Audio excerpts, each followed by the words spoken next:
Entonces, le hemos denominado curso de innovación en la enseñanza, pero como se ha dicho, más que un curso, es un seminario para colegas.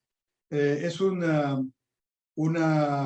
manera que yo modestamente quisiera sugerir a todos ustedes, que cuando alguno tenga un curso que considera que es útil para el resto, lo proponga.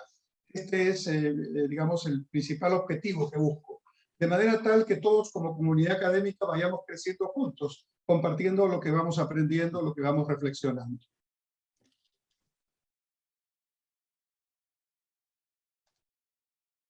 Esta conferencia, entonces, esta charla recoge un resumen de las notas que hice cuando llevé el curso Innovation in Teaching, que fue organizado por las PAU. Las PAU es un organismo afiliado a Harvard, que está en el seno del campus de Harvard, y que fue financiado por el Banco Santander, que fue quien otorgó las becas. Muy bien. Una reflexión previa. No importa la edad que tengamos, siempre podemos cambiar y debemos estar dispuestos a cambiar.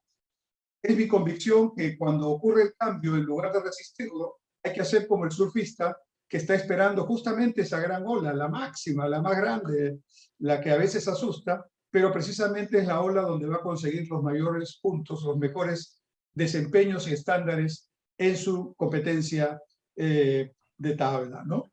Hay que convertir entonces la ola del cambio en una oportunidad. Y creo que la segunda reflexión previa es que hay que aprender a desaprender. En estos tiempos de cambio disruptivo, si algo estamos dándonos cuenta es que sabemos muy poco, y lo poco que sabemos a veces hay que dejarlo a un lado y aprender nuevas cosas. Y el estar dispuestos a ese cambio, sobre todo los que tenemos mayor edad, no es fácil. La resistencia al cambio es un tema natural. Tratamos de justificarlo o de repente con razón decimos, bueno, pero si lo hacemos bien, entonces ¿por qué tenemos que cambiar? Y mi reflexión que comparto con ustedes es la siguiente. Si nuestros estudiantes tienen que aprender a desaprender, ellos ya a sus 20 años o sus 30 o 40 años en el posgrado, tienen que aprender a desaprender, los profesores no podemos quedarnos atrás. Somos los primeros que debemos hacerlo. Debemos practicar con el ejemplo. Bien, vamos a hacer un primer ejercicio, porque se trata de hacer una cosa muy combinada, muy ágil. Vamos a hacer un primer ejercicio que tiene la siguiente lógica. Vamos a valorar del 1 al 10, siendo 1 muy bajo, 5 más o menos y 10 muy alto, el conocimiento que podemos tener autoevaluándonos de estos tres conceptos. Fragmentación, aprendizaje multimedia y recuperación. Fragmentación, aprendizaje multimedia y recuperación. Lo que quiero es que piensen por un momento, del 1 al 10, ¿cuánto creen conocer de estos tres conceptos? Sean sinceros, no es una evaluación en realidad. Si ustedes creen que conocen muy poco, pues pongan 2, pongan 3. Si creen que conocen más o menos, pongan 6, 7. Si creen que saben mucho sobre el tema, pues, que puede ser, por supuesto, pongan 9 o 10. La idea es que pongan 3 números, por ejemplo, 3, 7, 8. Ya está. Entonces, piénsenos por unos segundos, por favor, y en un momento, cuando yo les diga, quiero que todos lo pongan en el chat. Universo te está mandando un mensaje. A ver, por favor, estimados colegas, si alguno tiene prendido el micrófono, así nomás que lo apague. Toma tu natación. Muchas gracias. Bueno, volviendo entonces.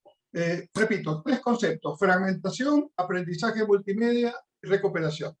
Entonces, ahora, por favor, escríbanlo. Quieren ponerle algún papel primero. 3 números, del 1 al 10 para cada uno, lo que ustedes consideran conocen estos temas. Vamos a dar unos segundos.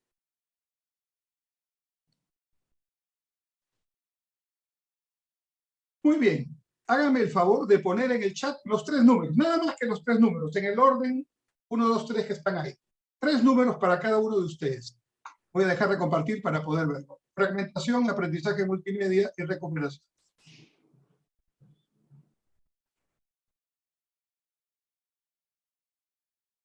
Muy bien, muchas gracias. Ahí estoy viendo. Bien. Hay profesores que lo conocen bastante bien.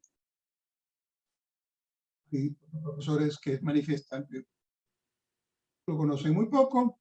Hay otros que están al medio.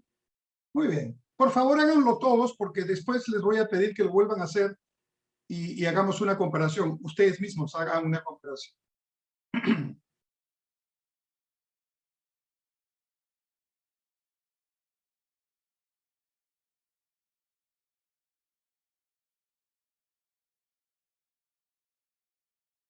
Muy bien. Creo que una buena cantidad de los 100 que estamos en la sala lo ha hecho. Si no lo han hecho, todavía pueden hacerlo, por favor. No, es la mitad los que lo han hecho. Por favor, háganlo todos.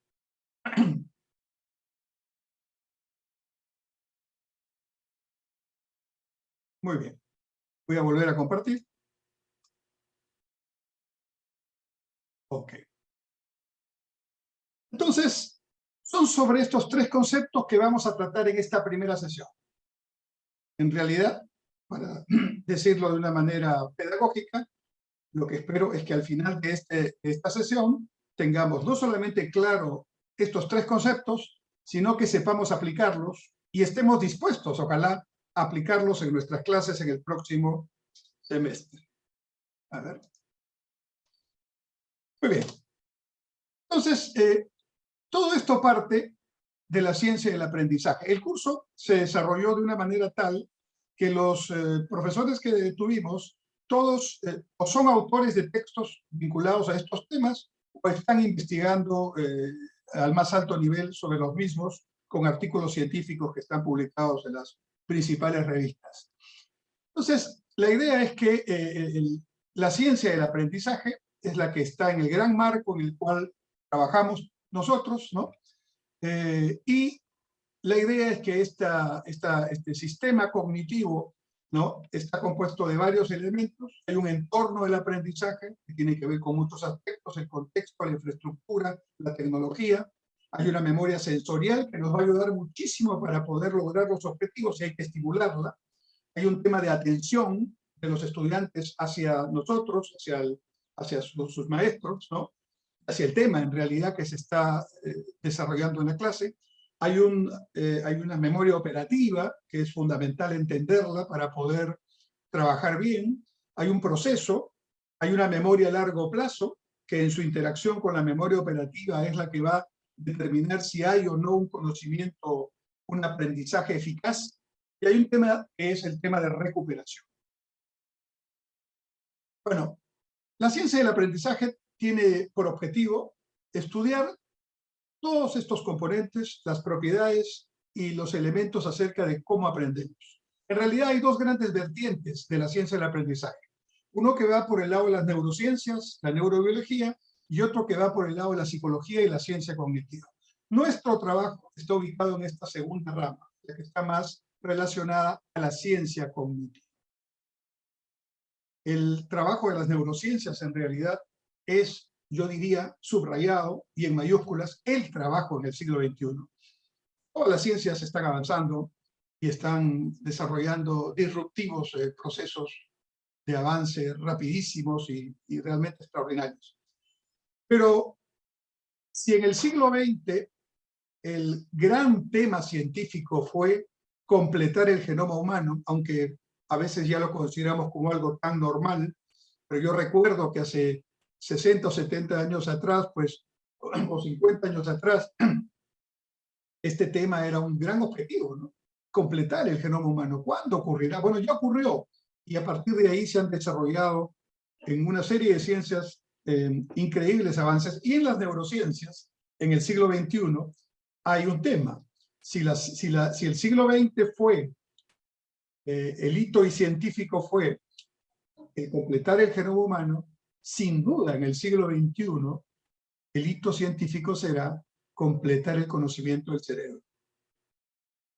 Es decir, con todos los avances que hay en las neurociencias, y hay muchísimos avances, hay gobiernos que le dedican una tarea especial desde el punto de vista científico a la promoción del estudio del cerebro. Sin embargo, se afirma que el cerebro es el órgano más importante y al mismo tiempo el menos conocido del cuerpo humano. Hasta hace unos años, la ciencia había avanzado solamente a completar la cartografía del cerebro de una lagartija, que por supuesto comparado con el cerebro humano es millones de veces menos complicado que el del ser humano, ¿no? Tenemos ese conocimiento hasta este momento. Y claro, la disponibilidad de tecnología hasta este tiempo también explica un poco eso, ¿no? Tenemos todavía unos avances muy pequeños en lo que será la computación cuántica.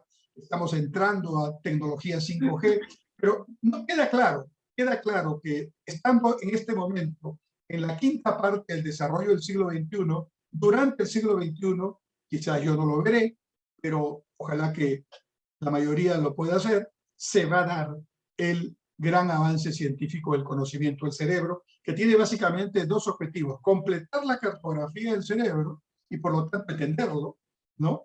Completamente. Y segundo, lo más desafiante, simular un cerebro en una computadora, que son los dos objetivos de este desarrollo científico. ¿Ustedes se imaginan cómo va a transformarse el aprendizaje cuando eso ocurra? Y al mismo tiempo, como enfermedades como el Alzheimer o como el propio cáncer o enfermedades, digamos, de salud mental puedan ser conocidas y evidentemente neutralizadas o curadas, ¿no? Eso va a ocurrir este siglo, y por eso este siglo, desde mi punto de vista, va a ser también una revolución en el proceso de la enseñanza-aprendizaje, porque estamos avanzando en el camino correcto, lentamente, pero seguramente en este. Entonces, las neurociencias investigan cómo funciona el cerebro al aprender. No es nuestro punto, pero la ciencia cognitiva estudia cómo funciona el pensamiento y el aprendizaje y cuáles son las formas de aprender con mayor eficiencia, mayor eficacia. Esa es la idea. De manera que todo lo que vamos a comentar está fundamentado en ciencia y evidencia. Y al final de la sesión, yo voy a compartir con ustedes este PPT, les voy a poner toda la bibliografía que está disponible, felizmente, para estudiar este tema con mayor profundidad. ¿Por qué es importante discutir este asunto entre nosotros, los profesores, y entre los profesores de nuestra facultad? Porque la mayoría de nosotros somos profesores universitarios. Yo tengo 44 años ya de profesor universitario, este año cumplo, y varios de ustedes incluso tienen más tiempo que yo, ¿no? Tenemos experiencia enseñando, pero no somos de profesión, de formación básica, ni pedagogos, ni psicólogos, ni educadores. Algunos lo son, pero la mayoría no lo somos. Entonces, nos interesa tomar de estas disciplinas científicas los aspectos más importantes, sustantivos, que nos ayuden a mejorar el proceso de enseñanza-aprendizaje con nuestros alumnos. Entonces, vamos a empezar ahora haciendo una pregunta. Bueno, ya les hice una, en realidad esta es la segunda. ¿Cómo reacciono cuando me dicen que debo cambiar mi forma de enseñar? ¿Hace cuánto tiempo no reviso los métodos y procedimientos con los que conduzco la clase? ¿Hace cuánto tiempo no actualizo la bibliografía del sílabo? Yo agregaría otra más. ¿Hace cuánto tiempo no leo o releo la bibliografía que he puesto en el sílabo con la nueva edición del autor o autores correspondientes? Un minuto para reflexionar por este tema.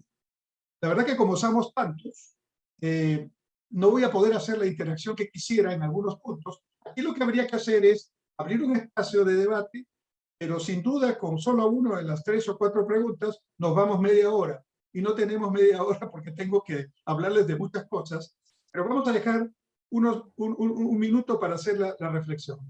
¿Cómo reaccionamos cuando me dicen, hay que cambiar mi forma de enseñar? Tienes que cambiar tu forma de enseñar.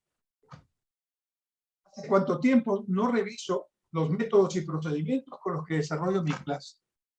¿Hace cuánto tiempo no actualizo o leo lo que digo que los alumnos deben leer en la bibliografía de mi sílabo? 30 segundos para reflexionar sobre este tema. No lo vamos a comentar, pero por favor, hagan el ejercicio.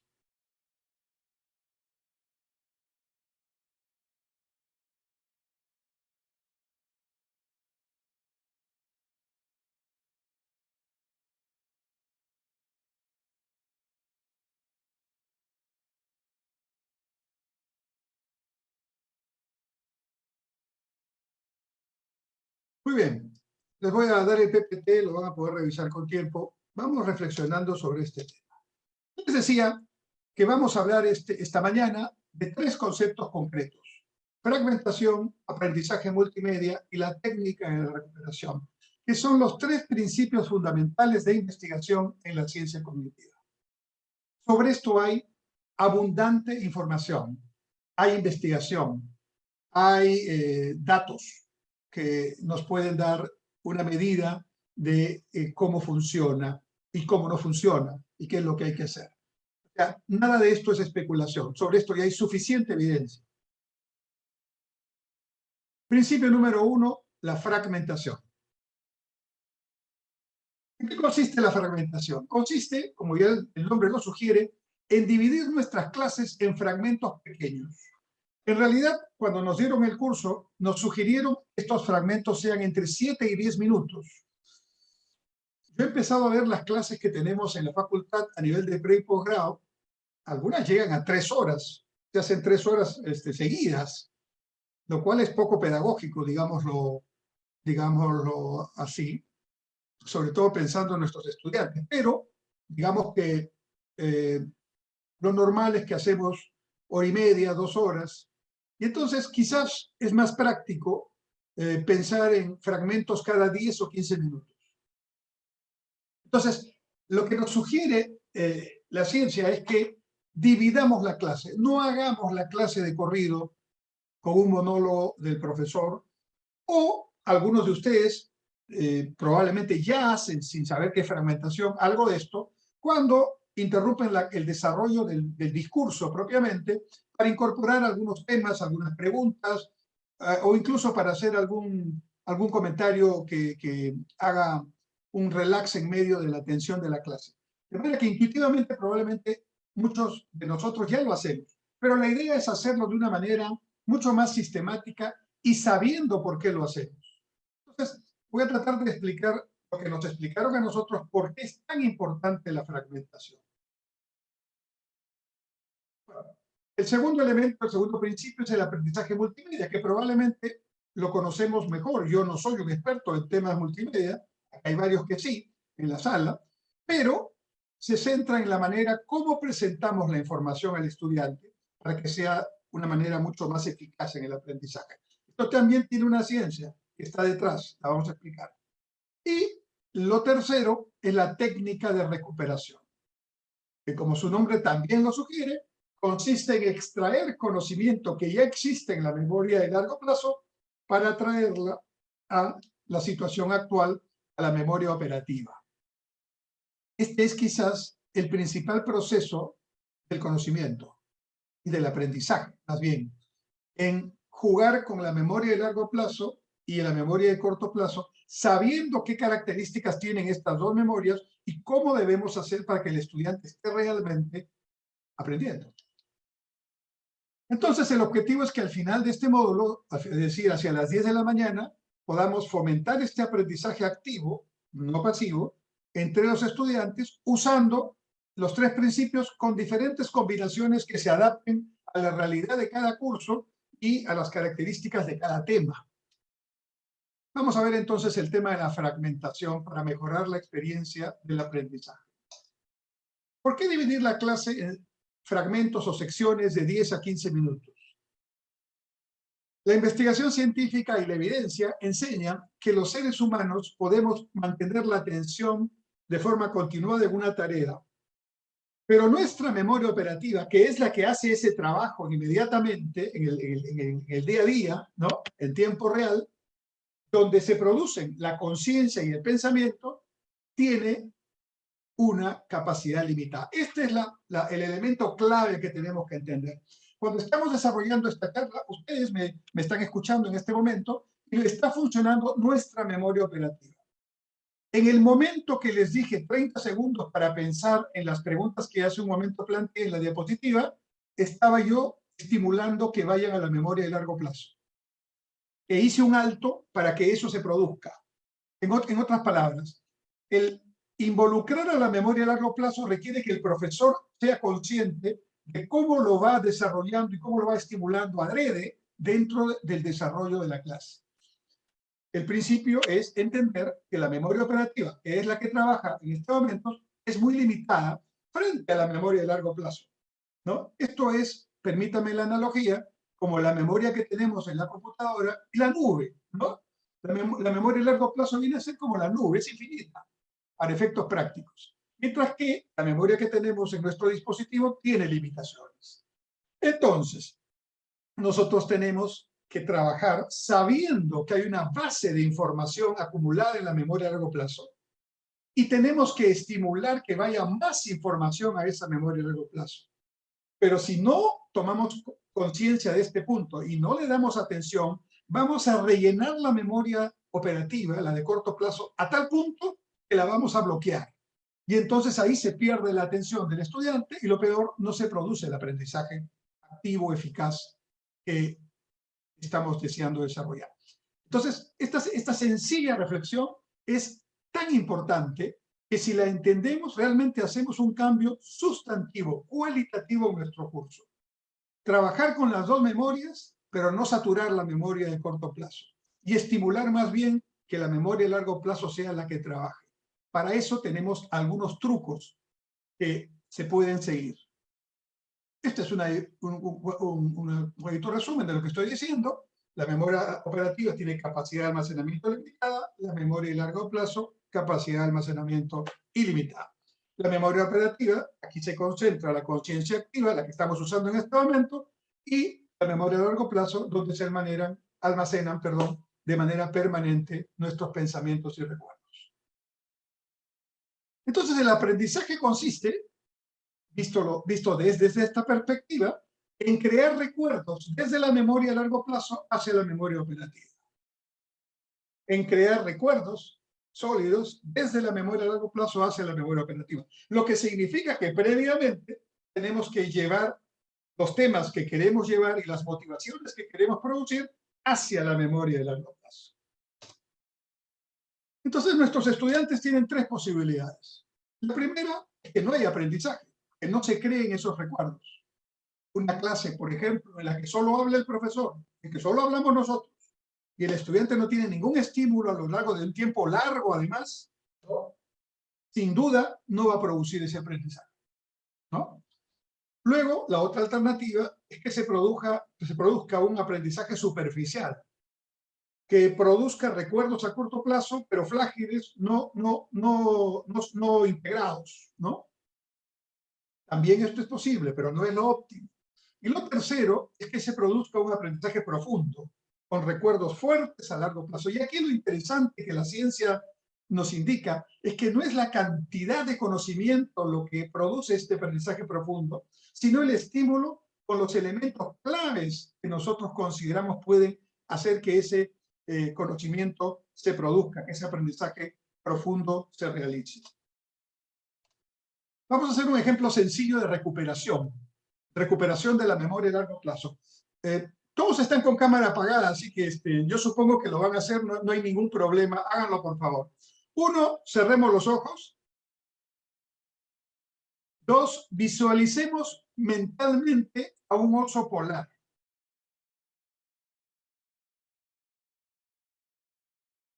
Ya lo visualizamos, ya lo tenemos, muy bien. Ahora abramos los ojos. ¿De qué color es la piel del oso? Al chat, por favor. ¿Cuál es el color de la piel del oso? ¿Que han podido ver en su mente? Ok. Bien. Bien. Casi todos lo han visto blanco, uno rosado, otro amarillo, pero blanco es el 95% plomo. Muy bien. Blanco rosado. Muy bien. Blanco. Excelente. Muchas gracias. Piel no, pelaje blanco. Gracias. Perfecto. Muchas gracias. ¿Cuál es el pelaje? Blanco. Excelente. Vuelvo.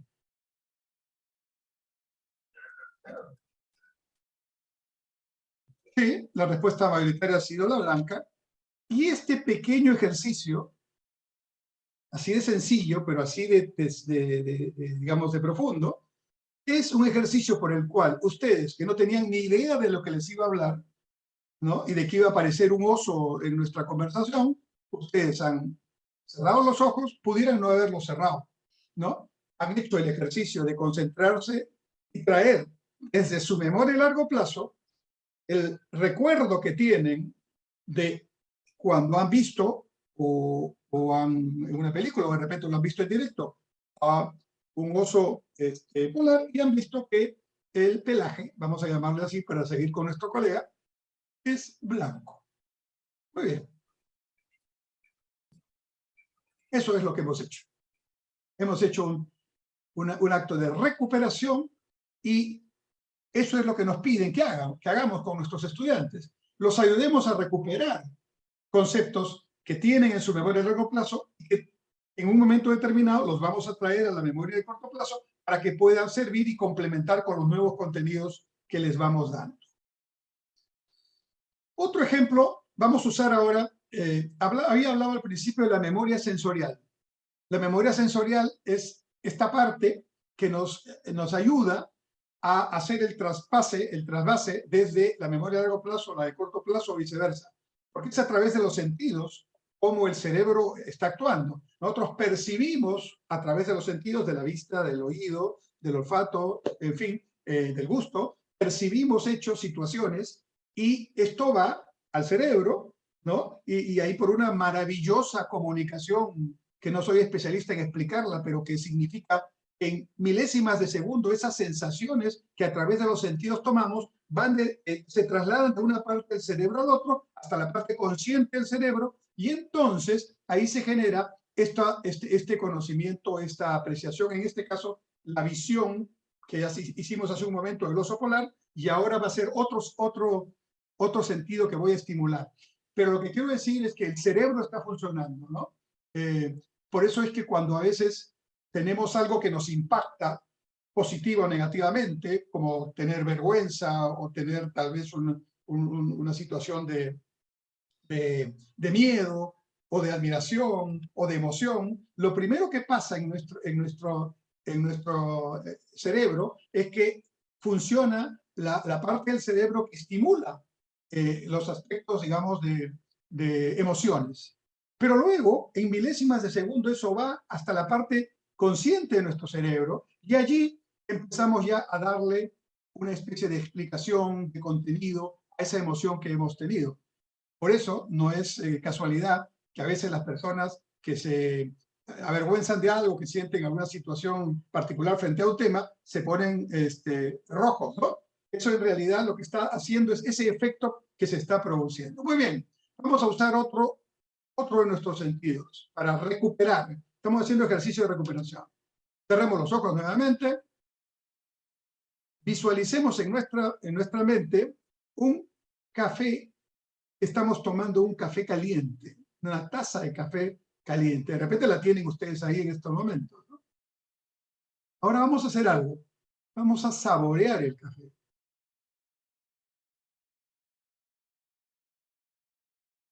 O preguntar qué tal estuvo. Y vamos al chat, me van a decir muchas cosas. Pero la idea, estoy seguro que todos han saboreado el café, si toman café. Si no toman café, obviamente, de repente recordaron que alguna vez lo tomaron. En este caso también la información proviene de la memoria a largo plazo. Estos son ejemplos sencillos de cómo podemos estimular, no necesariamente sobre estos temas, sino sobre temas de nuestro curso, ¿no? Hasta podemos sentir el gusto del café. Estamos haciendo el estímulo de la memoria a largo plazo a corto plazo y estamos trayendo recuerdos que producen conocimiento, reafirman conocimiento, mejoran el conocimiento, etc. Entonces aquí voy a hacer algo que sí quisiera que me ayude. Oscar, ¿estás presente, por favor? Sí, doctor, estamos atentos. Yo quisiera que ahora hagamos un ejercicio. Somos bastantes, pero vamos a ver. Voy a plantearles varias preguntas de recuperación. Primera pregunta, ¿cuál fue el primer juguete que me regalaron en mi cumpleaños o en Navidad que recuerde?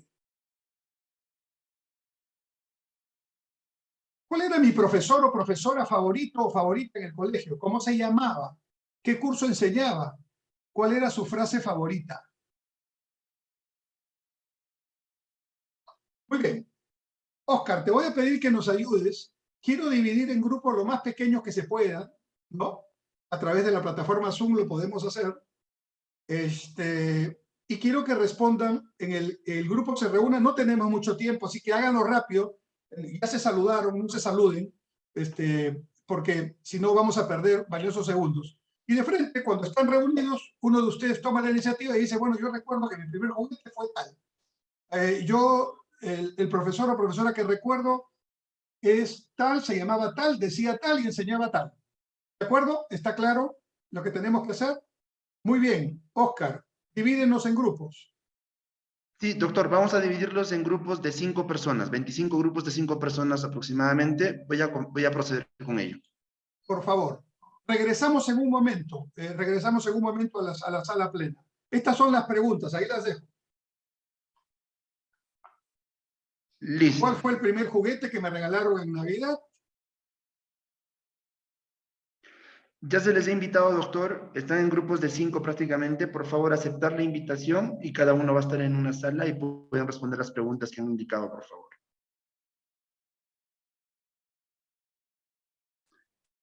Simplemente denle entrar a aceptar, por favor, todos los asistentes, estimados docentes. Son grupos de 5 miembros. Ya varios se están integrando.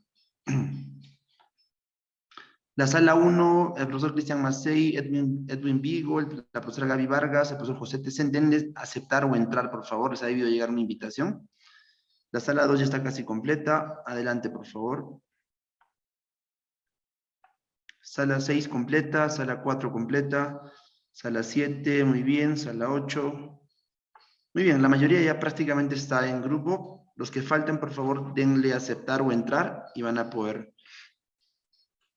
hacer la dinámica. Muy bien. Teniendo en cuenta que somos muchos, vamos a hacer un trabajo con el tiempo. Vamos a dar alrededor de unos... Son las 8:42. Vamos a volver a juntarnos, digamos, dentro de unos 6 minutos, 8:48, ¿les parece? Un minuto para compartir.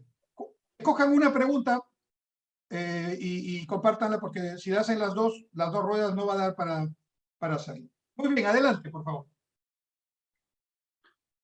Doctor, entonces 8:50 desactivamos todas las salas, ¿verdad? 8:50, perfecto. Listo, estimados docentes. Yo voy a controlar eso, no se preocupen. 8:50 tienen plazo, por favor, continúen.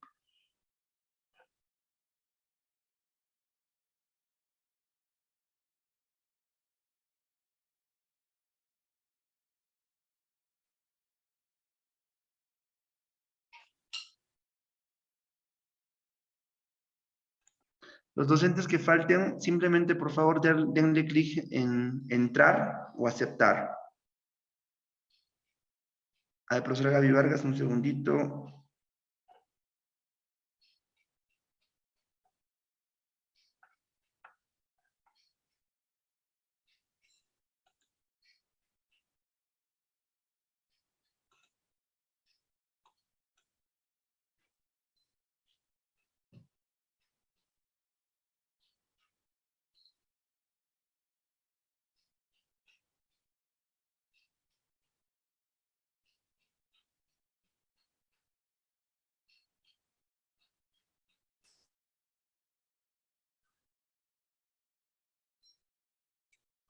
Profesor en primaria, sí, pero la frase no es, no creo que haya tenido una frase.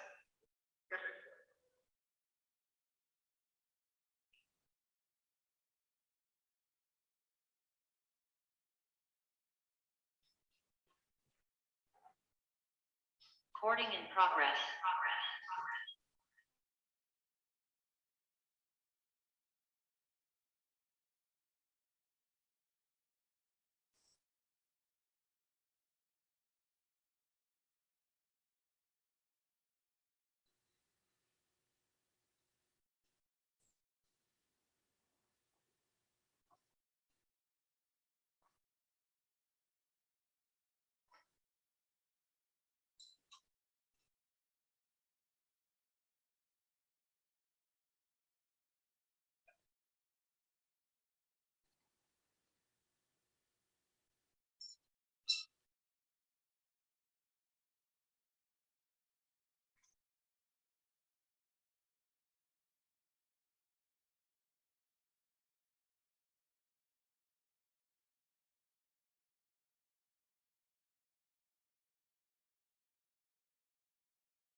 Doctor Cornejo, 8:50, ¿me confirma para regresar a todos a la sala principal? Regresemos, por favor. Muchas gracias.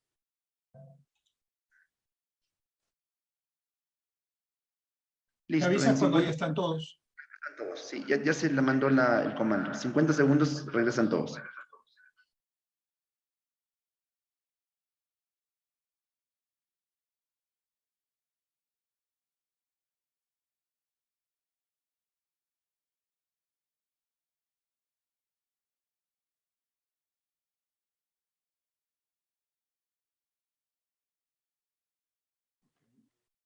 Bueno, espero que hayan tenido una dinámica interesante. En realidad, lo estamos haciendo súper rápido.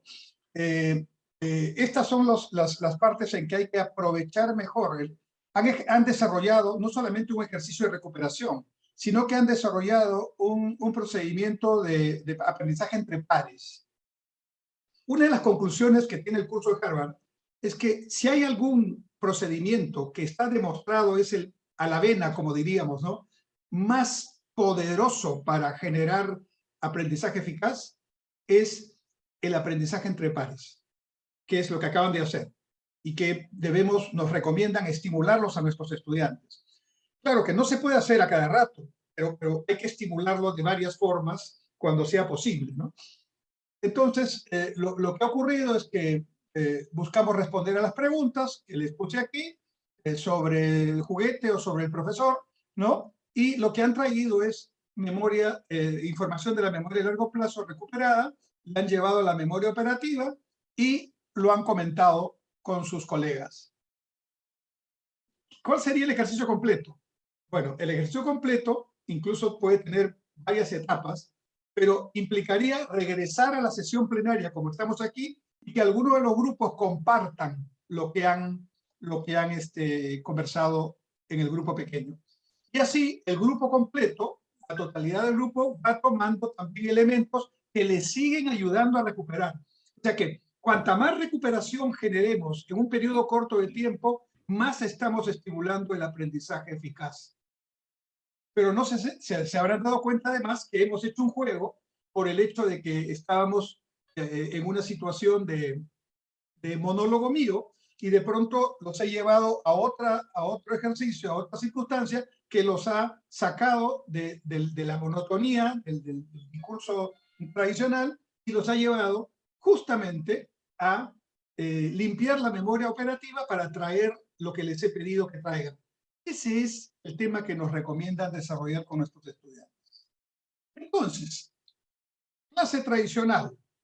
Hay un único flujo de información unidireccional, ¿no?, profesor hacia el alumno, a lo largo de periodos de 45, 60 minutos y a veces hasta más.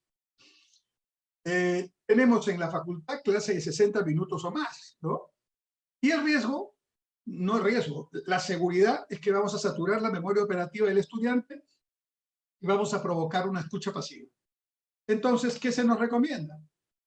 Se nos recomienda que esta clase de 45 a 60 minutos la fragmentemos en varias sesiones de 10, 15 minutos de diferencia, ¿no? Y aquí viene un detalle complementario a lo que acabamos de hacer. Ya sabemos que tenemos que fragmentar. Ahora vamos a ver qué hacemos en el segmento entre fragmento y fragmento. Ahí está la riqueza completa ya del instrumento para poder utilizarlo, ¿no? Y ahora yo he utilizado, sin decirles, el ejercicio del aprendizaje por pares, ¿no? Entonces, la clase de 60 minutos lo dividimos 10, 10, 10, 10, 10, o dividimos 15, 15, etcétera, ¿no?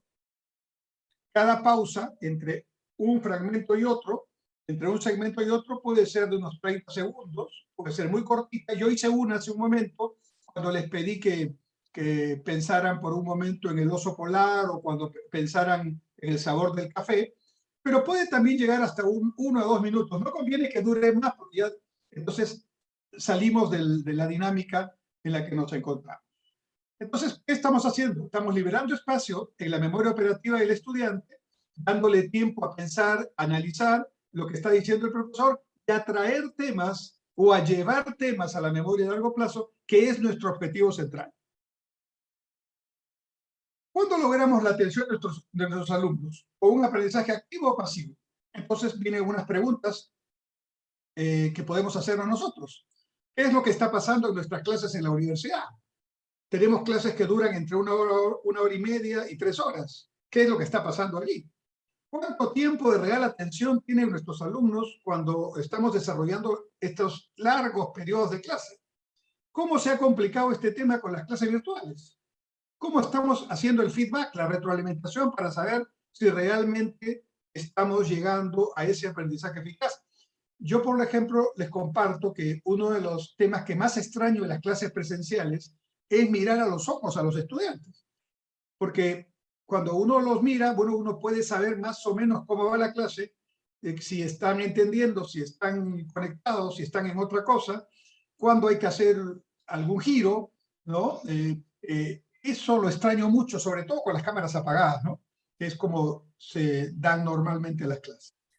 Entonces, aquí hay varios temas de discusión. Y esto, como decía el decano al principio, merecería que por cursos, por líneas de cursos, haga un trabajo ya específico, porque cada curso, cada materia tiene su propia realidad.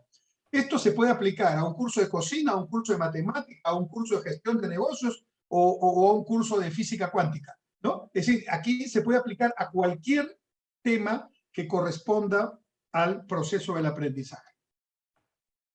Ahora, estamos frente a una realidad de lo que yo llamo el profesor solitario, que habla para sí mismo, ¿no? Bueno, en realidad yo no tendría por qué poner la transparencia, simplemente salgo de la pantalla y estoy en esa situación. ¿Cómo estamos todos cuando estamos ahora en las clases virtuales, no? Nos miramos a nosotros mismos, con suerte alguien de pronto puso una cámara y miró un ratito en vivo, pero en realidad estamos hablándole a la pantalla y todos nos están escuchando, pero todos tienen cámara apagada. Entonces, es un poquito difícil tener esta situación del feedback. Y hay que hacerlo a pesar de esta situación, a pesar de esta limitación. Entonces, ¿cuál es la importancia de fragmentar? Fragmentar una clase estimula el aprendizaje activo. Esto favorece a que los alumnos retengan la información y la puedan usar en el futuro cuando sea estimulado el recuerdo correspondiente. Esto se logra, por cierto, en una clase presencial, en una clase virtual o en una clase híbrida. Saben que la clase híbrida es una mezcla de ambas, ¿no? En una clase híbrida, el profesor está en clase con una parte de los estudiantes y la otra parte del salón está conectado en tiempo real a través de las plataformas correspondientes. Entonces, cualquiera que sea la manera de hacer la clase, necesitamos fragmentar. Y yo diría que mucho más en las clases virtuales 100%. ¿Cómo enseñaba Sócrates? Bueno, sabemos, ¿no? Enseñaba a sus discípulos haciéndoles preguntas, ¿no? Haciéndoles reflexionar sobre los propios argumentos, usaba cada rato la recuperación, ¿no? Daba una afirmación, hacía preguntas a sus alumnos y los entrenaba para que puedan desarrollar sus argumentos la mayéutica, ¿no? ¿Cómo aprovechar? Aquí viene la otra parte clave de la fragmentación. Ya sabemos que debemos fragmentar. Ahora, ¿qué hacemos en las pausas? Ahí viene ya el ingenio, la creatividad y la característica de cada profesor y de cada curso, sea esto presencial o sea virtual. Entonces, vamos a mencionar rápidamente 4 maneras de aprovechar los espacios de esos 30 segundos o 2 minutos, hasta 2 minutos que nos recomiendan hacer. La pausa misma, como pausa, ya es positiva. Se puede hacer una encuesta o un test sobre el contenido, muy breve, ¿no? Se puede pedir la redacción de 1 minuto o se puede, esto sería lo más interesante, si es posible, el debate entre estudiantes. El método de la pausa.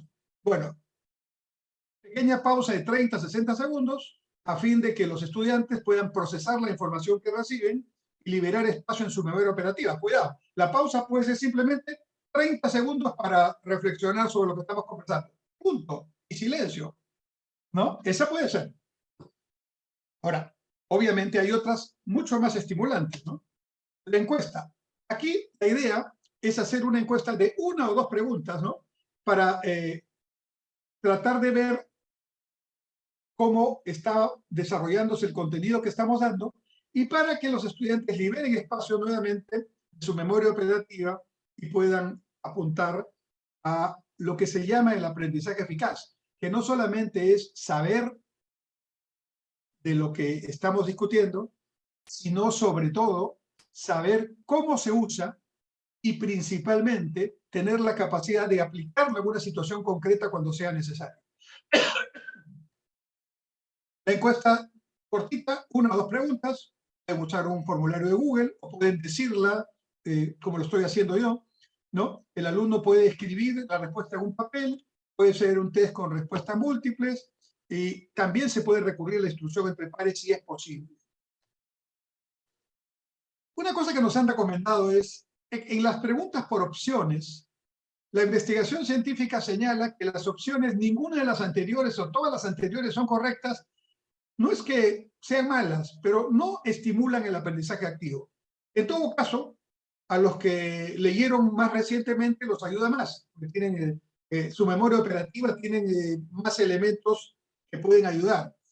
Pero no estimula el traer la memoria a largo plazo, estos temas. Entonces, lo pongo ahí porque yo incluso hice una pregunta sobre este tema, ¿no?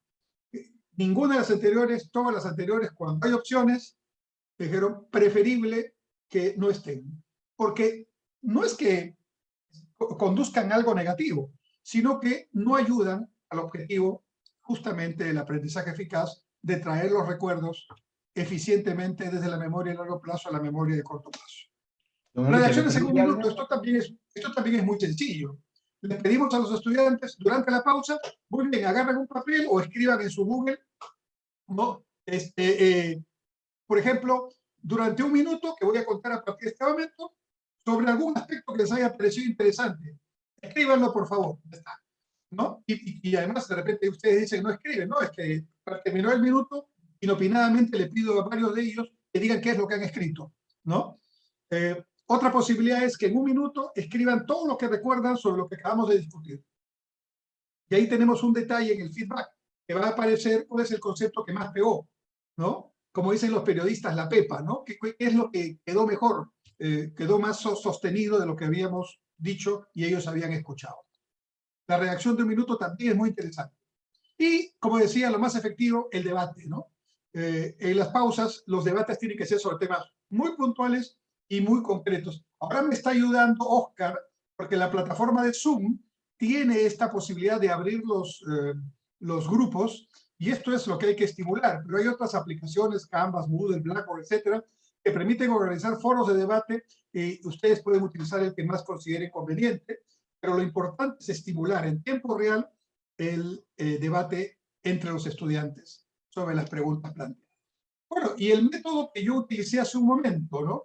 Este se puede utilizar también, el método de poner una autoevaluación, ¿no?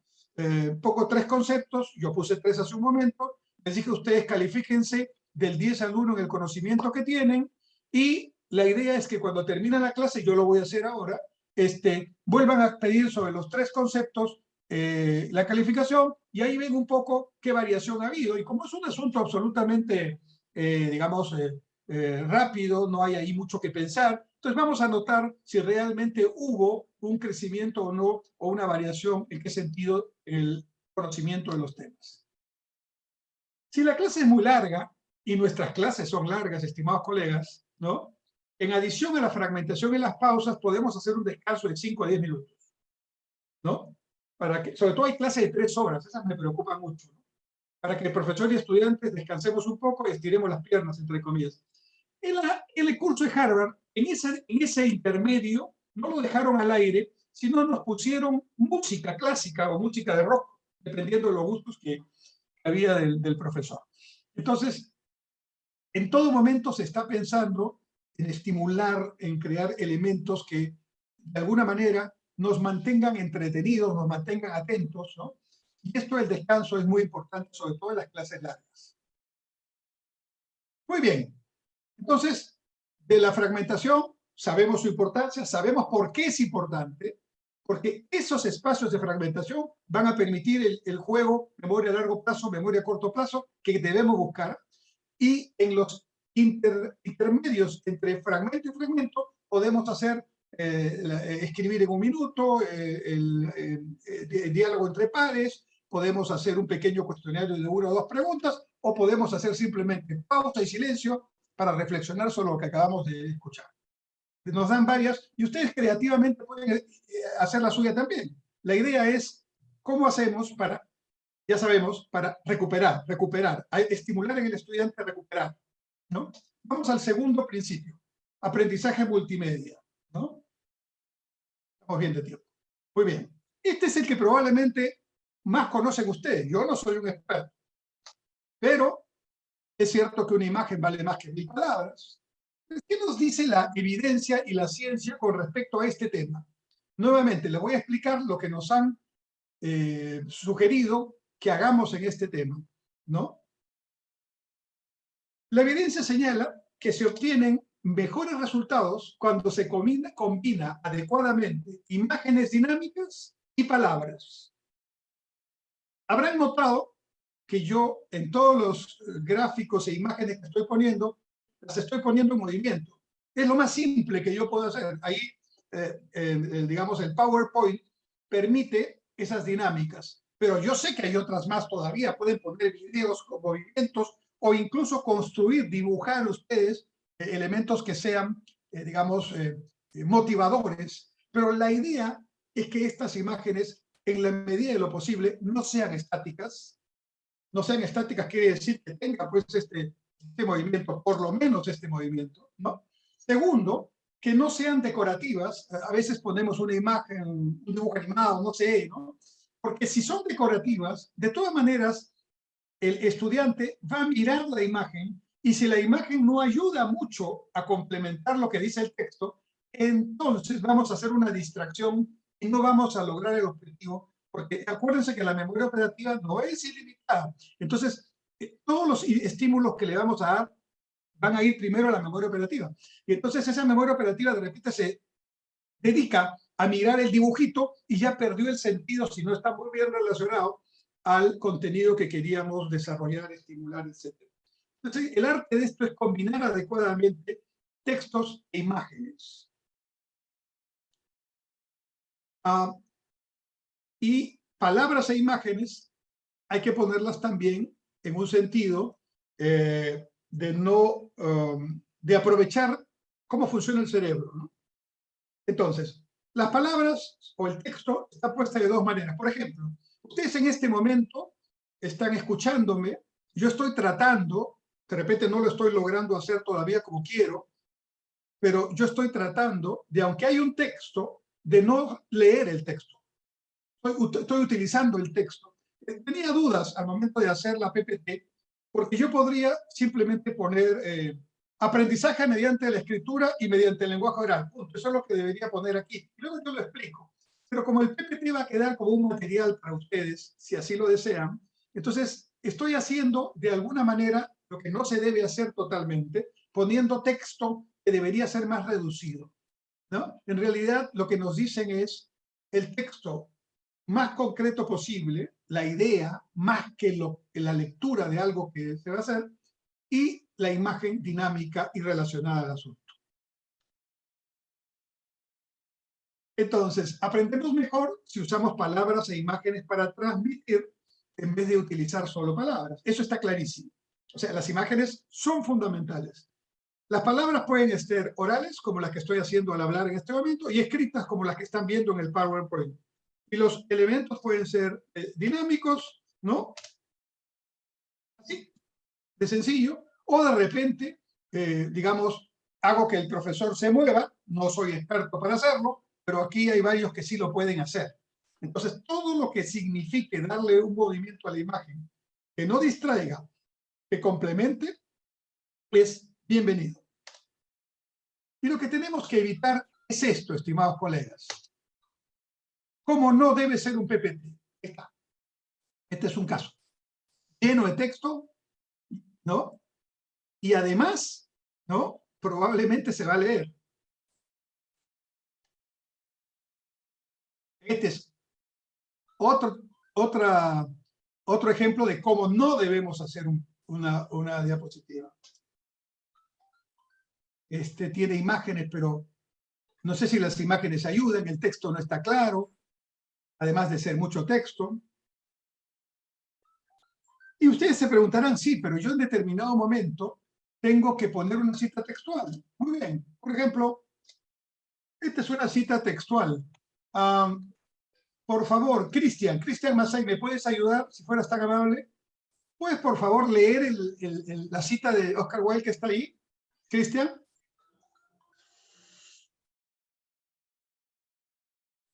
Cristian. ¿No estás?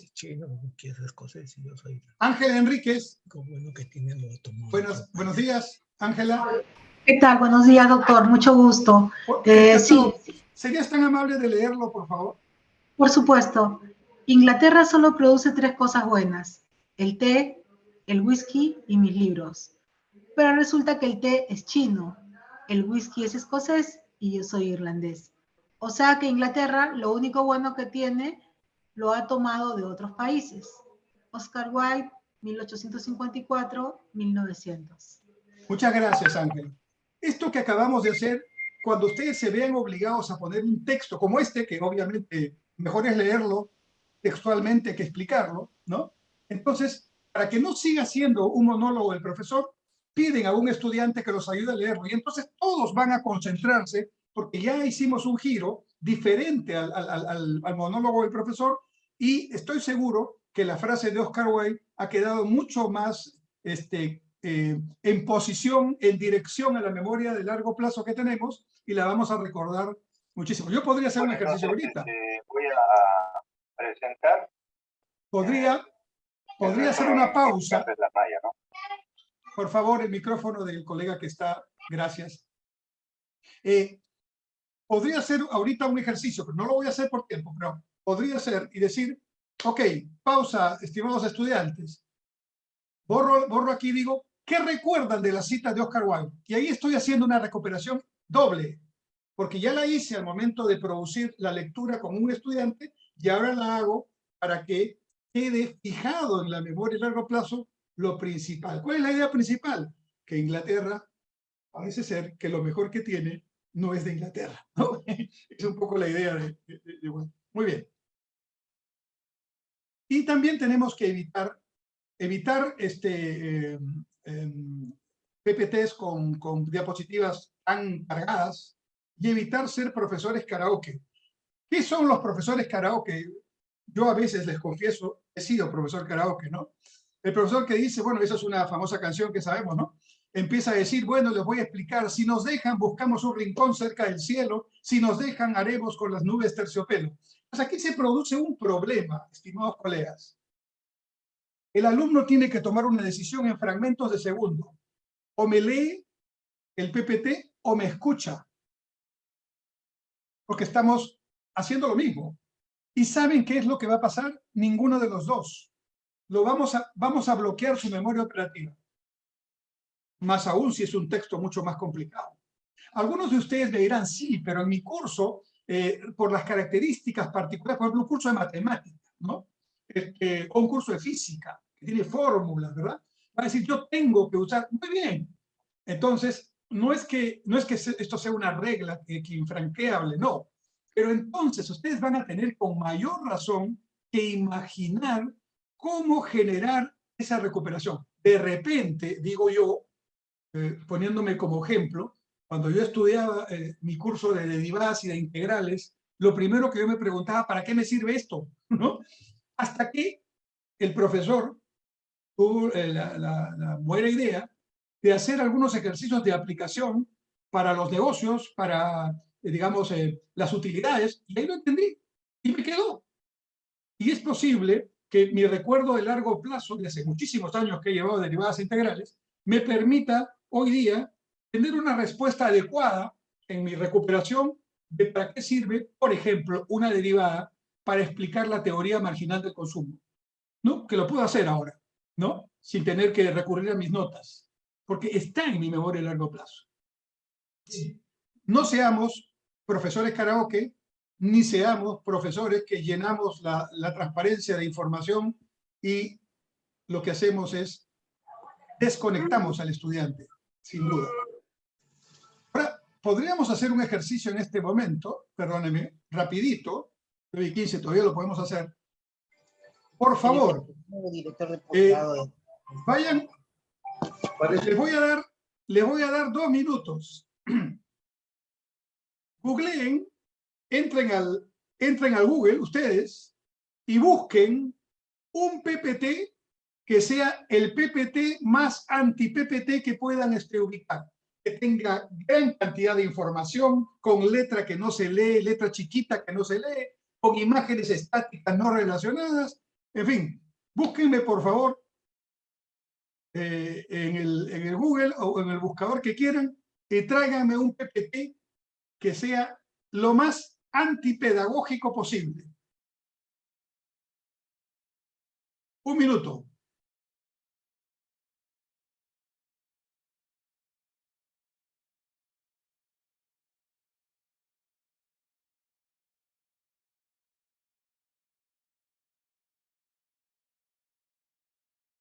Pongan ahí PPT, clases en PPT, PPTs inadecuados, diapositivas no pedagógicas, en fin, ya saben cómo buscar ustedes. Y busquen una que sea la campeona de cómo no se debe hacer una diapositiva en PPT.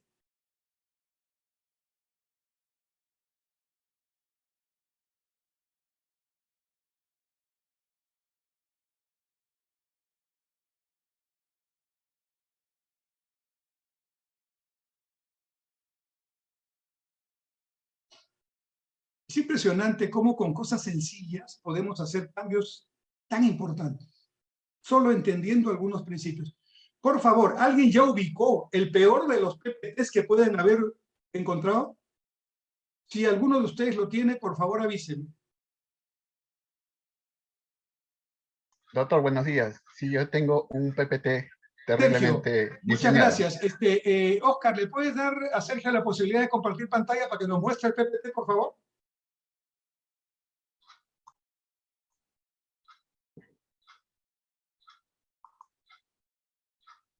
¿Puedes compartir pantalla, Sergio? Ok, voy a hacerlo. Gracias.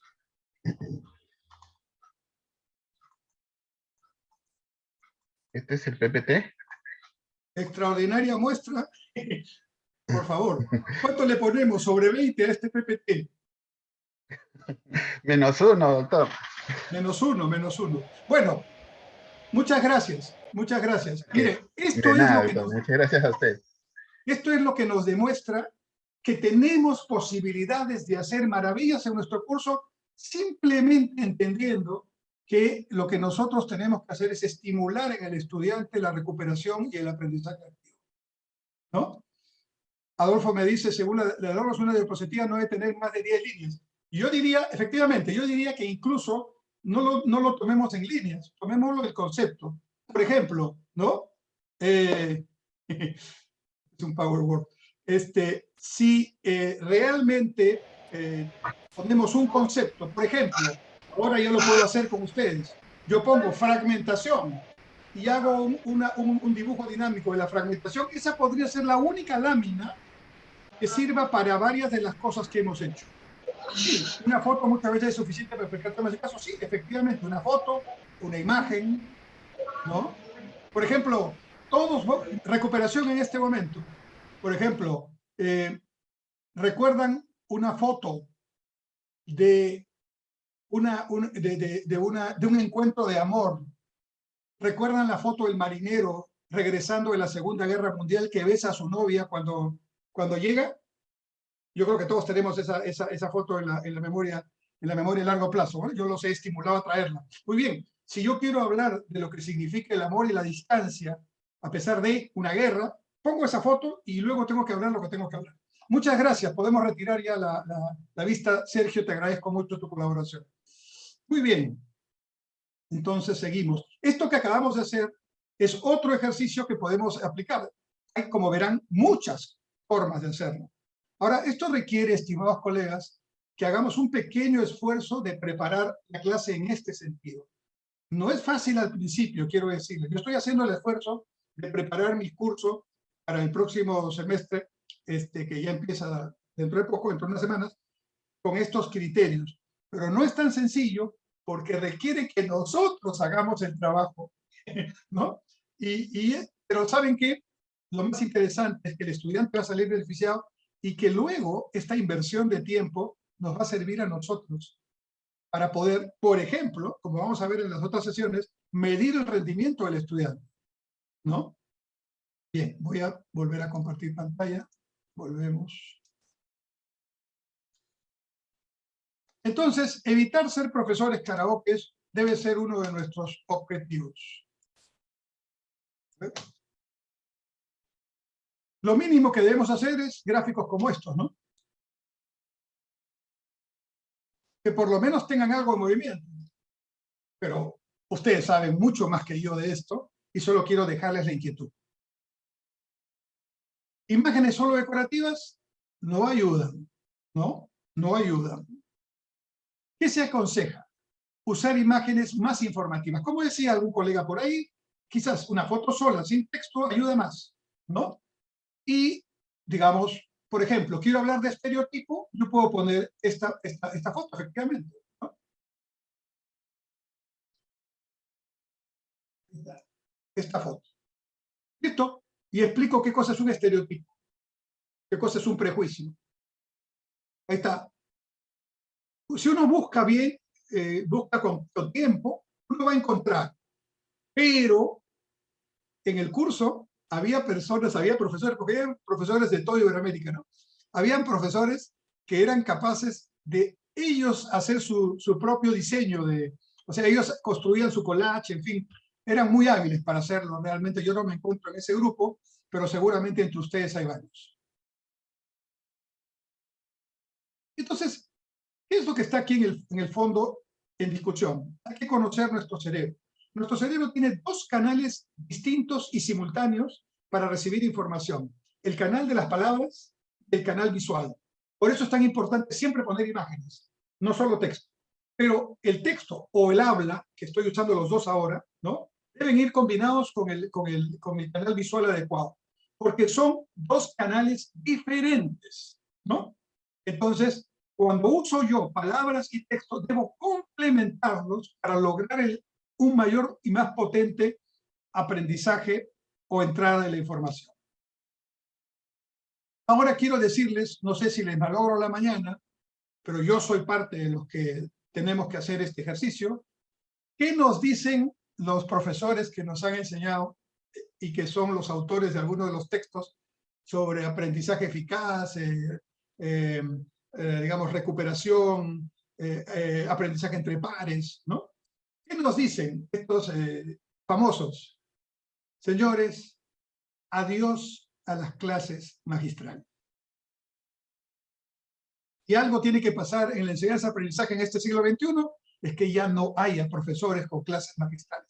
Clase magistral, como su nombre lo indica, una conferencia, ya por diferencia de alguna especialidad, de alguna persona que va a hacer una charla y que va a contar en 30 minutos de su vida un conocimiento que otros tendrán que poner en clases, porque es un experto, ¿no? Pero la clase magistral, como la clase permanente con la que vamos a trabajar nuestro curso, y nos lo dijeron varias veces, se acabó, o mejor dicho, se debe acabar.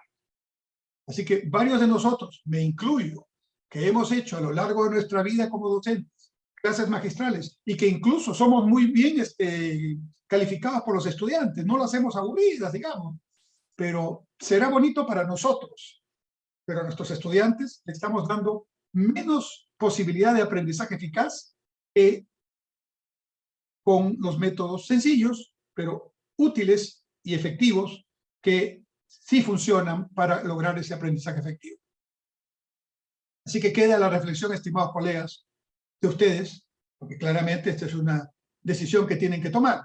Pero en todo caso, saber, no podemos hacer los cambios de la noche a la mañana, pero si hacemos en una clase de 45 60 minutos, un monólogo de 45 60 minutos, por más interesante que parezca para nosotros y de repente para los estudiantes, lo que habría que medir es cuánto de aprendizaje efectivo quedó en los contenidos que en ese punto queríamos desarrollar y cuánto quedó en la memoria a largo plazo para que realmente sea un aprendizaje en su momento ese estudiante pueda recuperarlo y aplicarlo a la situación concreta que se presente. Ese es el aprendizaje eficaz. Entonces, no hay que sobrecargar ambos canales, ni el de las palabras ni el visual. Y ya más o menos ustedes saben qué es lo que no hay que hacer. Ahora hay que imaginar qué es lo que hay que hacer. Y yo los invito a que en las semanas que tenemos, si no lo podemos hacer en todo nuestro curso, por lo menos vayamos haciéndolo en algunas de las materias. Escojamos las más importantes del sílabo, apliquemos ya estos elementos. Hasta los alumnos de repente nos van a ver qué le pasó al profesor, ¿verdad? No importa, pero hasta eso va a ser un detalle que va a generar un elemento de mejor aprendizaje. Hagámoslo realmente y yo por lo menos, tenemos un chat, un WhatsApp en realidad, con todos los que hemos estudiado el curso. Estamos comentando cómo nos va en la preparación, ¿no? de nuestras clases. Yo ya les he comentado que estoy compartiendo con ustedes este seminario y ellos están haciendo a su vez otras cosas, están haciendo videos, son profesores han quedado como yo muy motivados, ¿no? Y entonces, una de las cosas que estamos tratando de hacer todos es ver cómo nos compartimos información y métodos para tratar de hacer mucho más dinámico el uso de estos dos canales, ¿no? El canal de palabras y el canal visual para estimular nuestro cerebro. 3 últimas recomendaciones con respecto a este principio multimedia. En lo posible, no leer, no ser profesor karaoke, ¿no? Lo que estamos poniendo como texto en el PowerPoint, ¿no? Las imágenes estáticas pueden servir, que están relacionadas, pero principalmente dinamicémoslas, ¿no? Y sobre todo que sean imágenes informativas, no decorativas. Si van a poner una decorativa, mejor no la pongan, ¿no? Y luego, revelar texto e imágenes progresivamente, que es lo que yo estoy haciendo, ¿no? En este caso estoy utilizando la animación, que es una posibilidad que me da el PowerPoint, para poder ir así poniendo, digamos, poco a poco la información, ¿no? Bien, pregunta de reflexión a esta altura. No vamos de tiempo, estamos bien. Piensa en un concepto que le gustaría recordar sobre lo aprendido hasta ahora. Escríbalo en un papel. A ver, un solo concepto, no nada complicado. De todo lo que hemos conversado entre las 8 y las 9:28 que son en este momento, un concepto que crean que vale la pena reflexionarlo y aplicarlo. Un concepto. Bien, ahora pónganlo en el chat, por favor, en este momento. No pongan lo que ponen otros, pongan lo que quieren poner. Bien, gracias. Bien. Bien. Eso. Muy bien. Muchas gracias. Muy bien.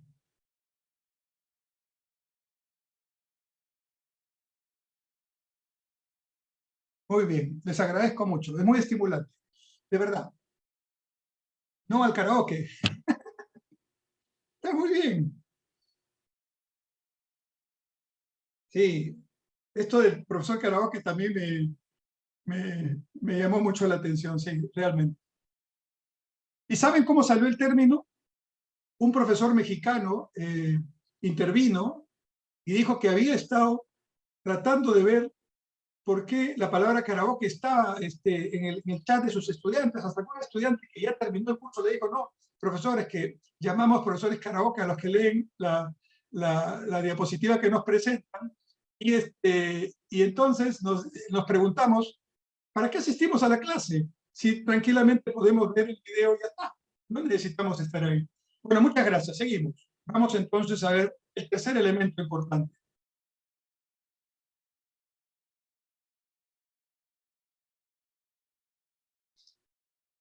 Entonces, el tercer principio es el aprendizaje mediante la recuperación. ¿Qué es la recuperación? ¿No? Es recordar la información que tenemos en la memoria a largo plazo. Por ejemplo, yo puedo hacer una recuperación en este momento con ustedes. ¿En qué consiste el principio de la fragmentación para lograr un aprendizaje efectivo? Y entonces, podría ser, a ver, para repasar, podría ser decirles pausa, pensemos en eso en este momento, 30 segundos. Ya estoy recuperando, ya estoy haciendo que recuperen. Eso ya sería importante. Puedo tener un formulario de Google con 2 preguntas sobre en qué consiste la fragmentación o en qué consiste el aprendizaje efectivo. Puedo decirles, escriban en 1 minuto todo lo que se acuerdan de la recuperación, de la fragmentación. Muy bien, ¿no? O puedo decirles, grupos de 2 o de 3 estudiantes, vamos 10 minutos, porque en una clase lo podemos hacer, vamos a discutir esto, y ahí puedo hacer varias cosas importantes, ya lo veremos en la sesión de mañana, me parece, ¿no? Cuando hacemos el aprendizaje entre pares, estamos haciendo 3, 4 recuperaciones a la vez, ¿no? Recupero cuando pienso sobre la pregunta, recupero cuando escribo, recupero cuando voy al grupo y converso con mis compañeros, recupero después que he tenido esa conversación, porque de repente hasta cambio mi punto de vista, y después voy al pleno y recupero cuando escucho a mis compañeros y cuando me toca a mí hablar, y finalmente recupero cuando el profesor hace la síntesis. 4 o 5 recuperaciones. ¿Cómo va a quedar ese concepto? Por ejemplo, de la fragmentación. Recontrapuesto, así con unas letras de oro en la memoria a largo plazo. Entonces, cuando haya que hablar de recuperación más adelante, lo van a poder aplicar a cuanto hecho aparezca ese estudiante y habrá logrado un aprendizaje eficaz. Dice la ciencia que mediante la recuperación se puede duplicar o triplicar la probabilidad de que los estudiantes recuerden lo que han aprendido. Miren ustedes, sencillísimo. Y podemos triplicar la posibilidad de que los estudiantes recuerden lo que han aprendido. Detalle sencillo, a mí me pareció extraordinario a esta edad de mi vida aprender esto, porque como dicen, pues, empecé diciendo, no hay edad para aprender, para dejar de aprender, y realmente yo lo voy a aplicar cuantas veces pueda y espero que ustedes también lo puedan hacer, porque está demostrado y lo pueden ver, por favor, ahora viene la bibliografía en un ratito, lo pueden ver ustedes, van a poder darse cuenta de los estudios que hay, de cómo esto se mide científicamente en las principales revistas de educación. Ahora, ¿cuál es la alternativa a la recuperación? Lo tradicional, repetición, ¿no? Recuperar es lo opuesto a repetir. Repetir es introducir información en la memoria, y es lo que normalmente hacen los estudiantes como mecanismo de aprendizaje. Uno repite cuando repasa, uno repite cuando memoriza, uno repite cuando lee, y uno repite cuando vuelve a leer. No está mal repetir, en vez es una manera de aprendizaje, pero no es la más efectiva, ¿no? En un entorno presencial les puedo dar una hoja a los estudiantes y decirles, ¿no? Escribe la respuesta. En un entorno virtual les solicito, como ahora lo he hecho varias veces, que respondan por chat o que lo hagan en una hoja de Classroom, nosotros que usamos el Google Classroom, ¿no? La teoría de la recuperación es una herramienta muy potente para mejorar la experiencia del aprendizaje, ¿no? Entonces, si usamos fragmentación, pausa y recuperación, esa fórmula, fragmentación, pausa y recuperación, más multimedia bien hecha, ya tenemos los 3 instrumentos, los 3 principios aplicándose, y esa es una vitamina poderosísima, estimulante del conocimiento y del aprendizaje eficaz.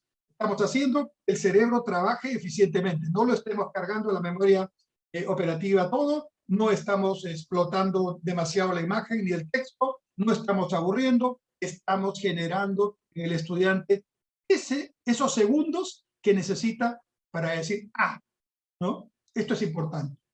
Y entonces empezar a ponerle la atención que corresponde. Y duplicamos las probabilidades o las triplicamos según el estudio de que no solo recuerden el contenido aprendido, sino que lo puedan aplicar en un contexto práctico. Ese es el tema. Que no solamente, o sea, que estimulemos el pensamiento crítico, el pensamiento complejo de nuestros estudiantes. Ahí está el tema. ¿Cómo aplicar la teoría de la recuperación en clase? Por ejemplo, utilizando preguntas para poder promover el aprendizaje activo. En vez de que los alumnos memoricen, que es lo que normalmente han hecho, ¿no? Preguntas, siempre preguntas que ayuden, estimulen esta recuperación, ¿no? Y de sencillo, como decía uno de los profesores, hemos estudiado tanto para llegar a este punto, pero este punto es el 90% del, ¿no? Las preguntas que se deben hacer para estimular la recuperación no tienen por qué tener una respuesta única. Esto es muy importante y lo voy a volver a plantear, me parece que es la última sesión, en la tercera, donde vamos a ver cómo evaluar, lo que le llaman la evaluación auténtica. Porque nosotros, es otra cultura que tenemos que revisar, ¿no? Claro, tenemos reglamentos, tenemos formas de hacer las cosas que hay que cumplirlos, pero la idea es a veces, oye, este alumno no cumplió, no ha trabajado, no le voy a poner una nota aprobatoria o la voy a poner una nota baja. Y realmente se la merece. Pero ese es nuestro trabajo. O realmente nuestro trabajo es ver cómo hacer que ese estudiante se estimule para que pueda tener un progreso de notas. Y lo que nos han visto, adelantándolo un poco lo que vamos a ver ese día, es que si un alumno que está de 10 está en 3 y avanza el ciclo, entonces, y de pronto aparece, porque evidenciamos que aparece, no porque hizo algo indebido, que está en 7, entonces, ¿qué hago? Bueno, ellos piensan que incluso hay que eliminar la nota negativa y hay que premiar el esfuerzo hacia adelante. Porque lo interesante no es si sacó una nota X o Y, lo interesante es si aprendió o no eficazmente. Si nosotros logramos que aprendan eficazmente los que están menos estimulados en un principio, estamos haciendo maravillosamente nuestra tarea pedagógica. Fíjense el concepto que hay, ¿no? Que rompe ciertos paradigmas y ciertas maneras de entender también, ¿no? Entonces, preguntas que tengan respuestas correctas o incorrectas, múltiple o ejercicio de escritura libre, ¿no? Están bien. Pero el tema es, ¿y qué pasa si no hay una respuesta? Ya, lo que nos dicen es, puede ser que haya una respuesta o haya varias. Ojalá que hayan varias, dice, que esto sería todavía mucho más estimulante. Pero lo que nunca debemos dejar de hacer como profesores es al final de la discusión hacer una síntesis nosotros para que el alumno sepa si estaba a la izquierda o a la derecha o cerca de la o las respuestas debidas. Siempre tiene que tener un feedback, siempre tiene que tener una síntesis por parte nuestra de cierre. Y eso va a asegurar que cuando vaya ese conocimiento, esa información a la memoria a largo plazo, quede bien fijada. Porque ese es otro problema.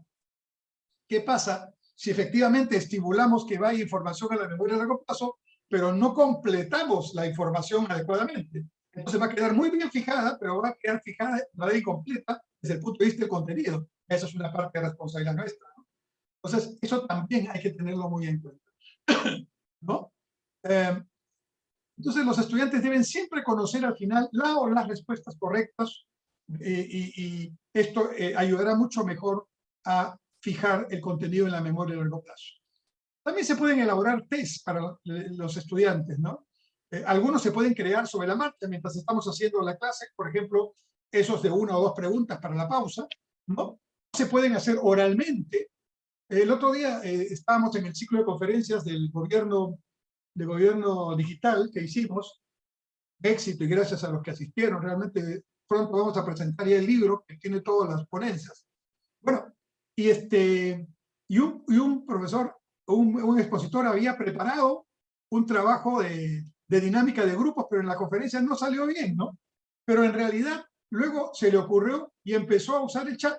Entonces, también se puede hacer oralmente lo que habíamos planeado. Hay que tener un plan B, puede ser que nos falle el internet, ¿no? O la conexión, ¿no? Pero la evidencia dice que los tests mejoran significativamente la capacidad de consolidar lo aprendido, ¿no? Entonces ahí viene lo que les decía, ¿no? No hace falta poner una nota. La idea es que extraigan la información de la memoria. ¿Qué es lo más importante al final del curso? ¿Que aprueben el curso o que tengan un pensamiento muy sólido sobre los principales contenidos del curso y que lo sepan aplicar? Esto segundo, ¿no? Y esto es lo más interesante. Como les decía, la instrucción entre pares es, dicho por todos, el instrumento más poderoso que estimula fragmentación, recuperación y aprendizaje eficaz. El profesor hace una breve explicación ante una pregunta. Luego lo solicita a los estudiantes que escriban en un papel su respuesta individualmente. Primera recuperación. Después, cada estudiante comenta su respuesta con un compañero en un ejercicio entre pares. Segunda recuperación. Luego le pide que vuelvan a responder la misma pregunta. Si quiere, repite la que hizo, si quiere la cambia. Tercera recuperación. Luego van a la clase y comparten lo que hicieron en grupos pequeños. Cuarta recuperación, ¿no? En un pequeño ejercicio he posibilitado 4 recuperaciones del estudiante sobre un mismo tema. Esta dinámica es lo que tenemos que hacer. Y la instrucción entre pares es, dicho por los profesores, el instrumento, el método más poderoso. Entonces, los estudiantes en este método que acabo de explicar han respondido una vez, han compartido su respuesta con sus compañeros, han respondido otra vez, pudiendo cambiar su respuesta y lo han comentado en el pleno. Lo que han hecho es recuperar información muchas veces. Así de sencillo y así de potente. Otras formas sencillas de practicar la recuperación. Pedirles a los estudiantes que escriban algo. Por ejemplo, todo lo que han aprendido en los últimos 5 minutos. Por favor, escríbanlo. Tienen 1 minuto para hacerlo, ¿no? Esa es una manera de enfocar el tema. Escribir una redacción de 1 minuto sobre algo que quieran recordar y que hayan visto en esta clase en concreto que les sirva, ¿no? Por ejemplo, yo acabo de hacer hace un ratito eso con ustedes en el chat y, por ejemplo, vi que el tema fragmentación es el que mayormente ha quedado fijado en la memoria de largo plazo de ustedes. Estaba en la de corto, pero seguramente en la de largo. Hacer una pausa y preguntar, ¿qué les gustaría recordar de lo que hemos visto en la clase de hoy? ¿No? ¿Qué les gustaría recordar de lo visto hoy? Una presentación, ¿no? Claro, esto es también muy importante, sobre todo en las clases presenciales, aunque también en las virtuales se prestan para eso, ¿no? A explicar un concepto. Y claro, ustedes saben mejor que yo que explicar un concepto es sencillo es una de las cosas más difíciles que hay.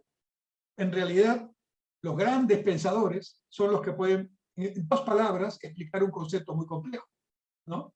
Y los de a pie, como todos nosotros, podemos hacerlo también, pero requiere un conocimiento mayor para explicarlo pedagógicamente, para explicarlo para que todos, como decía un profesor, para que mi abuelita entienda y para que mi hermanito menor también entienda.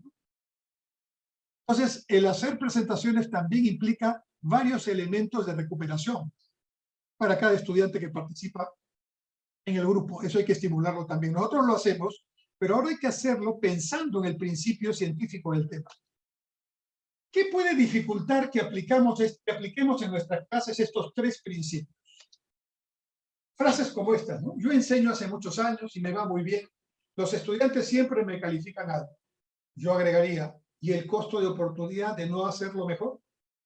Ahora que ya lo sabemos. Otra manera de pensar, a mi edad yo no voy a cambiar.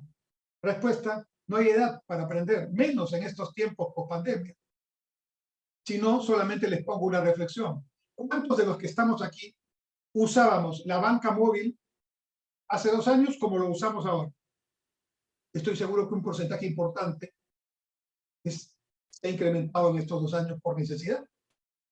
Y no es la edad la que ha funcionado, sino la necesidad. Otra frase, esto me va a demandar más tiempo y no tengo. Bueno, piénsalo como una inversión, cuyos beneficios los verás en clase, primero para sus estudiantes, pero también para ti. Otra frase, otro pensamiento. Yo no soy tan hábil manejando plataformas multimedia. Bueno, permite que te ayuden, consulta. Verás que no es tan difícil y siempre hay colegas que pueden ayudar y lo hacen. Entonces, a manera de conclusiones de este módulo, 1. Conclusiones. Fragmentar clases en secciones de 10 a 15 minutos es una manera sencilla y efectiva de crear un entorno de aprendizaje que mejore sustantivamente la experiencia de los estudiantes. Y pongo esta imagen, no es decorativa, es una imagen que tiene que ver con el tema, porque yo recuerdo que mi abuelita me decía que la mejor forma de comer el baguette es partirlo por pedacitos. Que la primera imagen que me vino de recuperación cuando escuché esto en la clase del tema de la fragmentación fue mi abuelita y el pan baguette. Imagínense por dónde va el aprendizaje. Y lo tengo grabado aquí. Entonces, si yo quiero explicar qué es la importancia de la fragmentación, puedo explicar con un pan baguette. Es decir, ¿cómo comerían este pan baguette? Tratar de comerlo de un solo trozo, ¿no es verdad? Le va a dar una indigestión o se van a atragantar. Partarlo en pedacitos y luego los pedacitos los pueden juntarse. Segundo, entre un fragmento y otro se pueden utilizar herramientas que hemos mencionado para animar, para incentivar, para estimular a los estudiantes a aprender de manera activa y ayudarles a liberar espacio en su memoria operativa. ¿Recuerdan? Escriben un minuto, encuentro entre pares, pausa simplemente y silencio, reflexión sobre lo que mejor les haya impresionado, hayan recordado, algo que puedan utilizar prácticamente. Ya estoy aprovechando esa pausa de una manera inteligente. 3. El principio multimedia significa que los estudiantes aprenden mejor a partir de imágenes y palabras y no solo palabras. Pero cuidado, no hay que saturar ni el canal de las palabras, ya sabemos cómo. Ahí nos presentaron una diapositiva que fue calificada con -1, ¿verdad? Y bien calificada, ¿sí? Que era horrible, ¿verdad? Eso no sirve. Pero tampoco saturemos con imágenes y tratemos de combinar el arte de hacer esto es nuestro trabajo, ¿no? Apliquemos entonces el principio multimedia de esta forma. Cuarto, hay que equilibrar el uso de palabras e imágenes en multimedia, ¿no? 5. La recuperación consiste en sacar información de la memoria del estudiante en vez de meter información. Y ahí tienen las referencias, ¿no? Yo voy a compartir con ustedes los 3 PowerPoint que he preparado, ¿no? Y sinceramente varios de estas referencias están disponibles gratuitamente y la verdad que vale la pena trabajar en estos temas. Muy bien, son las 9:47. Hemos cubierto todo el contenido que quería plantearles esta mañana. Espero que haya sido interesante. Oscar les ha puesto en el chat que por favor llenen el formulario de asistencia para efectos del registro y el certificado correspondiente. Y bueno, yo espero que haya sido interesante. En realidad, tenemos tiempo para unas 2 o 3 preguntas. Si desean hacerlas, por favor, yo estoy a la orden. Y si no, nos vemos mañana a las 8 de la mañana para que puedan seguir con sus actividades como debe ser. Muy bien. Entonces, muchas gracias por su presencia. Yo he estado encantado de transmitirles esto. Como verán, estoy muy entusiasmado con el asunto, pero el asunto es que mi entusiasmo se convierta en práctica en mi curso. Así que ese es mi desafío y espero contagiarlos a ustedes de que también sea su desafío. Es muy sencillo, pero hay que hacerlo. Gracias. Hasta mañana.